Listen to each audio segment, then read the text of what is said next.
RTI यानी right to information को हिंदी में सूचना का अधिकार कहा जाता है। सूचना का अधिकार अधिनियम यानी कि आरटीआई एक्ट 2005 के तहत वो राइट्स दिए गए हैं जो कि एक तरह से कॉमन पीपल को पावरफुल बनाते हैं। इस एक्ट के तहत कोई भी कॉमन पीपल किसी भी गवर्नमेंट डिपार्टमेंट से किसी भी तरह की इंफॉर्मेशन मांग सकता है। हर एक नागरिक टैक्स का भुगतान करता है, इसलिए उसका ये पूरा अधिकार है कि वो इस बात को जाने कि उसके द्वारा पे किया गया टैक्स इस्तेमाल कैसे किया जा रहा है। इसलिए आरटीआई एक्ट के तहत हर एक नागरिक को सरकार से सवाल करने की छूट दी गई है। आरटीआई ने आम लोगों को मजबूत और जागरूक बनाने में बड़ी भूमिका निभाई है। सबसे पहले हम बात करते हैं राइट टू इंफॉर्मेशन के रूल्स क्या है। इस कानून का मकसद सरकारी महकमों की जवाबदेही तय करना और पारदर्शिता यानी ट्रांसपेरेंसी लाना है, ताकि करप्शन पर रोक लगाई जा सके। ये अधिकार आपको ताकतवर बनाता है। इसके लिए सरकार ने सेंट्रल इंफॉर्मेशन कमीशन और स्टेट इंफॉर्मेशन कमीशंस का गठन भी किया है। रूल नंबर 1, सूचना का अधिकार अधिनियम 2005 के अनुसार ऐसी जानकारी जिसे संसद या विधानमंडल सदस्यों को देने से इनकार नहीं किया जा सकता, उसे किसी आम आदमी को देने से भी इनकार नहीं किया जा सकता। इसलिए अगर आपके बच्चों के स्कूल के टीचर अक्सर गैर हाजिर रहते हो, आपके आसपास की सड़कें खराब हालत में हो, सरकारी हॉस्पिटल्स या हेल्थ सेंटरों में डॉक्टर या दवाइयां ना हो, अफसर काम के नाम पर रिश्वत मांग रहे हो, या फिर राशन की दुकान पर राशन ना मिले, प्रधानमंत्री का खर्च, राष्ट्रपति भवन का खर्च वगैरह अगर आप जानना चाहते हो, तो आप सूचना के अधिकार यानी आरटीआई के तहत ऐसी जानकारियां ले सकते हैं। रूल नंबर 2, सिर्फ इंडियन सिटीजन्स ही इस कानून का फायदा ले सकते हैं। इसमें निगम, यूनियन, कंपनी वगैरह को सूचना देने का प्रोविजन नहीं है, क्योंकि ये नागरिकों की डेफिनेशन में नहीं आते। अगर किसी निगम, यूनियन, कंपनी या एनजीओ का कर्मचारी या अधिकारी आरटीआई दाखिल करता है तो उसे सूचना दी जाएगी, लेकिन शर्त यह है कि उसने सूचना अपने नाम से मांगी हो, निगम या यूनियन के नाम पर न मांगी हो। रूल नंबर 3, हर सरकारी महकमे में एक या ज्यादा अधिकारियों को जन सूचना अधिकारी यानी पब्लिक इंफॉर्मेशन ऑफिसर यानी पीआईओ के रूप में अपॉइंट करना जरूरी है। आम नागरिकों द्वारा मांगी गई सूचना को समय पर उपलब्ध कराना इन्हीं अधिकारियों की जिम्मेदारी होती है। रूल नंबर 4, पब्लिक अपनी इंफॉर्मेशन किसी भी रूप में मांग सकती है, जैसे कि डिस्क, टेप, वीडियो, लेटर वगैरह, लेकिन मांगी गई इंफॉर्मेशन उस रूप में ऑलरेडी मौजूद होनी चाहिए जिसमें पब्लिक डिमांड कर रही है। रूल नंबर 5, रिटेंशन पीरियड यानी जितने वक्त तक रिकॉर्ड सरकारी विभाग में रखने का प्रोविजन है, उतने ही वक्त तक की सूचनाएं मांगी जा सकती है। रूल नंबर 6, आरटीआई से इंफॉर्मेशन लेने के लिए 10 रुपए फीस रखी गई है, लेकिन अगर आप बीपीएल परिवार से हैं तो आपको एक भी पैसा नहीं देना होगा, बस आपको अपने बीपीएल कार्ड की फोटोकॉपी आरटीआई एप्लीकेशन के साथ देनी होगी। रूल नंबर 7, आरटीआई की फीस कैश, डिमांड ड्राफ्ट या फिर पोस्टल ऑर्डर द्वारा दी जा सकती है। डिमांड ड्राफ्ट या फिर पोस्टल ऑर्डर डिपार्टमेंट के अकाउंट ऑफिसर के नाम भेजा जाता है। अगर आप ऑनलाइन आरटीआई फाइल करते हैं तो फीस ऑनलाइन ही पे करनी होगी। रूल नंबर 8, आरटीआई के अंतर्गत मांगी गई इंफॉर्मेशन को आप तक पहुंचाने के लिए 30 दिनों का फिक्स टाइम दिया जाता है। अगर इंफॉर्मेशन पहुंचने में 30 दिन से ज्यादा का समय लगे तो आप केंद्रीय सूचना आयोग यानी सेंट्रल इंफॉर्मेशन कमीशन से अपील भी कर सकते हैं। रूल नंबर 9, 30 दिनों से ज्यादा टाइम हो जाने के बाद अगर आपसे दोबारा फीस और डॉक्यूमेंट्स की मांग की जाए तो आप उसके लिए भी अपील कर सकते हैं, क्योंकि 30 दिन के बाद आपको बिना फीस के सारी इंफॉर्मेशन दी जानी है। रूल नंबर 10, आरटीआई के दायरे में आने वाले सभी डिपार्टमेंट से आप इंफॉर्मेशन ले सकते हैं, जैसे राष्ट्रपति, प्रधानमंत्री, राज्यपाल और मुख्यमंत्री का दफ्तर, संसद और विधानमंडल, चुनाव आयोग, सभी अदालतें, तमाम सरकारी दफ्तर, सभी सरकारी बैंक्स, सारे सरकारी हॉस्पिटल्स, पुलिस डिपार्टमेंट्स, सेना के तीनों अंग यानी जल, थल और वायु सेना, पीएसयू, सरकारी बीमा कंपनियां, सरकारी फोन कंपनियां, सरकार से फंडिंग पाने वाले एनजीओ, स्कूल, कॉलेज, सरकारी सहायता लेने वाले प्राइवेट स्कूल भी इसके दायरे में आते हैं। सरकारी सहायता नहीं लेने वाले स्कूलों पर ये कानून लागू नहीं होता है, लेकिन शिक्षा विभाग के जरिए उनकी जानकारी भी ली जा सकती है। कॉलेजों के मामले में भी यही नियम लागू होता है। चलिए अब हम बात करते हैं कि आरटीआई एक्ट किन पर लागू नहीं होता है, यानी कौन सी जानकारियां आप आरटीआई के तहत नहीं ले सकते हैं। 3 तरह की ऐसी जानकारियां हैं जो आप आरटीआई के तहत नहीं ले सकते हैं। किसी भी खुफिया एजेंसी की वैसी जानकारियां जिनके सार्वजनिक होने से देश की सुरक्षा और अखंडता को खतरा हो, आप उसको आरटीआई के तहत नहीं ले सकते हैं। दूसरे देशों के साथ भारत से जो जुड़े हुए मामले हैं, उनकी जानकारी भी आप आरटीआई के तहत नहीं ले सकते हैं। थर्ड पार्टी यानी प्राइवेट सेक्टर से जुड़ी हुई जो जानकारियां है वो भी आप आरटीआई के तहत नहीं ले सकते हैं, लेकिन सरकार के पास इन प्राइवेट सेक्टर्स की जो भी जानकारियां है वो आप इनसे संबंधित सरकारी विभाग के जरिए हासिल कर सकते हैं। चलिए हम बात करते हैं कि आरटीआई एप्लीकेशन लिखी कैसे जाती है। सूचना पाने के लिए कोई भी तय परफॉर्मा नहीं है। सादे कागज पर हाथ से लिखकर या फिर टाइप कराकर 10 रुपए की तय फीस के साथ अपनी एप्लीकेशन संबंधित अधिकारी के पास किसी भी रूप में खुद या फिर डाक के द्वारा आप जमा कर सकते हैं, या फिर आप ऑनलाइन भी आरटीआई फाइल कर सकते हैं। आप हिंदी, इंग्लिश या फिर किसी भी लोकल लैंग्वेज में एप्लीकेशन दे सकते हैं। एप्लीकेशन में आपको लिखना चाहिए कि आपको क्या सूचना चाहिए और कितने टाइम पीरियड की सूचना चाहिए। आवेदक को सूचना मांगने के लिए कोई वजह या फिर पर्सनल ब्यौरा देने की कोई जरूरत नहीं है। उसे सिर्फ अपना पता देना होगा। फोन नंबर या फिर मोबाइल नंबर देना जरूरी नहीं है। इनकार किया जा सकता है।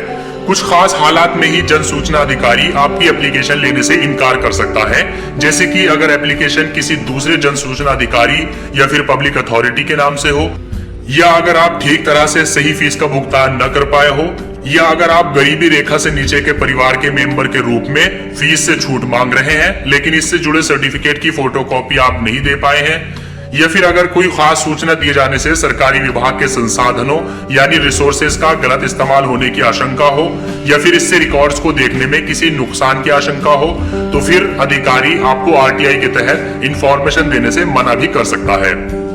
अगर आरटीआई को जनसूचना अधिकारी रिजेक्ट कर देता है तो भी आवेदक को कुछ सूचनाएं वो जरूर देगा, जैसे कि रिजेक्शन की वजह, उस टाइम पीरियड की जानकारी जिसमें रिजेक्शन के खिलाफ अपील दायर की जा सकती है, उस अधिकारी का नाम और पता जिसके यहाँ इस फैसले के खिलाफ अपील की जा सकती है। अगर कोई अधिकारी आपको सूचना देने से मना करता है, या फिर जानबूझकर देरी करता है, या फिर फैक्ट्स को छुपाने की कोशिश करता है, तो उसके लिए आप अपील कर सकते हैं। ऐसा करने पर संबंधित अधिकारी पर रोजाना के हिसाब से 250 रुपए के अनुसार 25,000 रुपए तक का जुर्माना लगाया जा सकता है। चलिए हम बात करते हैं आरटीआई के इंपॉर्टेंट सेक्शंस के बारे में कि आरटीआई एक्ट 2005 में कौन कौन से सेक्शंस इंपॉर्टेंट है। सेक्शन 6 सबसेक्शन 1 में बताया गया है कि आपको एप्लीकेशन कैसे देनी है। सेक्शन 6 सबसेक्शन 3 में बताया गया है कि अगर आपका आवेदन किसी गलत डिपार्टमेंट में चला जाता है तो वो डिपार्टमेंट उसको सेक्शन 6 सबसेक्शन 3 के अंतर्गत सही विभाग में 5 दिन के अंदर अंदर भेज देगा। सेक्शन 7 सबसेक्शन 5 में बताया गया है कि बीपीएल कार्ड वालों को कोई आरटीआई शुल्क नहीं देना होता। सेक्शन 7 सबसेक्शन 6 इसमें बताया गया है कि अगर आरटीआई का जवाब 30 दिन में नहीं आता है तो फिर आपको आरटीआई के तहत सूचना फ्री में दी जाएगी। सेक्शन 8 में बताया गया है कि आरटीआई में वो सूचना नहीं दी जाएगी जो देश की अखंडता और सुरक्षा के लिए खतरा हो या फिर विभाग की अंदरूनी जांच को प्रभावित करती हो। सेक्शन 18 में बताया गया है कि अगर कोई अधिकारी जवाब नहीं देता है तो उसकी शिकायत सूचना अधिकारी को दी जानी चाहिए। सेक्शन 19 सबसेक्शन 1 में बताया गया है कि अगर आपके आरटीआई का जवाब 30 दिन में नहीं आता है तो इस सेक्शन के अनुसार आप प्रथम अपीलीय अधिकारी को प्रथम अपील कर सकते हैं। सेक्शन 19 सबसेक्शन 3 में बताया गया है कि अगर आपकी प्रथम अपील का जवाब नहीं आता है तो आप इस सेक्शन की मदद से 90 दिन के अंदर अंदर अपील अधिकारी को दूसरी अपील कर सकते हैं। चलिए हम बात करते हैं कि ऑनलाइन आरटीआई कैसे फाइल करते हैं। उसके लिए सबसे पहले आपको अपने ब्राउजर में टाइप करना होगा rtionline.gov.in। ये वेबसाइट टाइप करने के बाद जैसे ही आप एंटर करोगे तो आपके सामने कुछ इस तरह का इंटरफेस शो होगा। यहाँ आपको सबमिट रिक्वेस्ट पर क्लिक करना है। जैसे ही आप इस पर क्लिक करेंगे यहाँ पर कुछ गाइडलाइंस शो होंगी।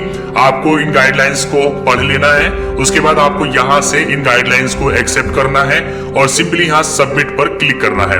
जैसे आप सबमिट पर क्लिक करते हैं तो आपको यहाँ पर एक फॉर्म शो होता है। आपको इसी फॉर्म को फिल करना होगा। सबसे पहले यहाँ पर आपको ऑप्शन मिलता है मिनिस्ट्री या फिर डिपार्टमेंट चूज करने का। जैसे आप इस पर क्लिक करेंगे यहाँ आपको सारे डिपार्टमेंट्स और सारी मिनिस्ट्रीज यहाँ पर शो होंगी। आप जिस डिपार्टमेंट से भी आरटीआई के तहत इंफॉर्मेशन लेना चाहते हैं उसको आपको यहाँ से चूज करना होगा। फॉर एग्जांपल अगर मैं मिनिस्ट्री ऑफ रेलवेज से इंफॉर्मेशन लेना चाहता हूँ तो मैं यहाँ पर मिनिस्ट्री ऑफ रेलवेज चूज करता हूँ। उसके बाद यहाँ पर अथॉरिटी आपको चूज करनी होगी कि आप कौन सी अथॉरिटी से इंफॉर्मेशन लेना चाहते हैं। सेंट्रल रेलवे है, यहाँ पर सारी अथॉरिटीज आपको शो हो जाएंगी। फॉर एग्जाम्पल अगर मैं ईस्टर्न रेलवे से कुछ इंफॉर्मेशन लेना चाहता हूँ तो मैं सिंपली यहाँ ईस्टर्न रेलवे पर क्लिक करूंगा। उसके बाद यहाँ पर आपको अपना नेम देना होगा। नेम देने के बाद आपको यहाँ पर अपना जेंडर चूज करना है, उसके बाद आपको अपना एड्रेस फिल करना है। नीचे आपको यहाँ पर अपना पिन कोड डालना है, उसके बाद आपको यहाँ पर अपना स्टेट चूज करना है। नीचे यहाँ पर आपसे स्टेटस पूछा जा रहा है कि आप शहरी है या ग्रामीण है, आप यहाँ से चूज करेंगे। यहाँ पर आपसे एजुकेशनल स्टेटस पूछा जा रहा है कि आप लिटरेट है या इलिटरेट है, आप यहाँ से चूज करेंगे, अपनी एजुकेशन चूज करेंगे। यहाँ पर आप अपना मोबाइल नंबर देंगे, इस पर जो SMS अलर्ट है वो आपको मिलता रहेगा। यहाँ पर आपको अपनी ईमेल आईडी डालनी है, उसके बाद आपको ईमेल आईडी कंफर्म करनी है। उसके बाद यहाँ पर आपको एक क्वेश्चन पूछा जा रहा है कि क्या आप पॉवर्टी लाइन के नीचे हैं, यानी क्या आप गरीबी रेखा के नीचे हैं। अगर आप इसको यस करेंगे तो यहाँ आपको अपना BPL कार्ड नंबर देना होगा, कार्ड इशू डेट देनी होगी और इशूइंग अथॉरिटी देनी होगी। इससे क्या होगा कि इससे आपको RTI की कोई फीस पे नहीं करनी पड़ेगी। लेकिन अगर आप पॉवर्टी लाइन के नीचे नहीं है तो फिर आप यहाँ से नो करेंगे। उसके बाद यहाँ पर देखिए आपको पूरा एक बॉक्स मिल जाता है। इस बॉक्स में आपको अपनी एप्लीकेशन टाइप करनी है। इस डिपार्टमेंट से आप जो भी इंफॉर्मेशन लेना चाहते हैं वो आप पॉइंट में करके यहाँ पर लिखेंगे। जैसे मैं यहाँ पर एक पेस्ट कर देता हूँ, आप देख सकते हैं यहाँ पर पूरी एप्लीकेशन मैंने वर्ड में पहले से ही लिख के रखी हुई है, उसको मैंने यहाँ पर पेस्ट कर दिया है। इसके बाद यहाँ पर सपोर्टिंग डॉक्यूमेंट का आपको ऑप्शन मिलता है। अगर आप चाहें तो यहाँ पर कोई फाइल अपलोड भी कर सकते हैं। आपकी फाइल PDF फॉर्मेट में और 1 MB साइज से कम होनी चाहिए। यहाँ पर उसके बाद आपको कैप्चा कोड फिल करना है और सिंपली आपको मेक पेमेंट पर क्लिक कर देना है। जैसे ही आप मेक पेमेंट पर क्लिक करते हैं तो यहाँ पर आपको पेमेंट का ऑप्शन मिलता है। आप इंटरनेट बैंकिंग के थ्रू भी यहाँ पर पेमेंट कर सकते हैं और आप क्रेडिट और डेबिट कार्ड के थ्रू भी यहाँ पेमेंट कर सकते हैं। आपको सिर्फ 10 रुपए पे करने होंगे।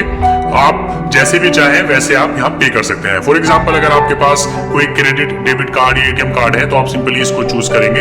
यहाँ पर आपको पे पर क्लिक करना है।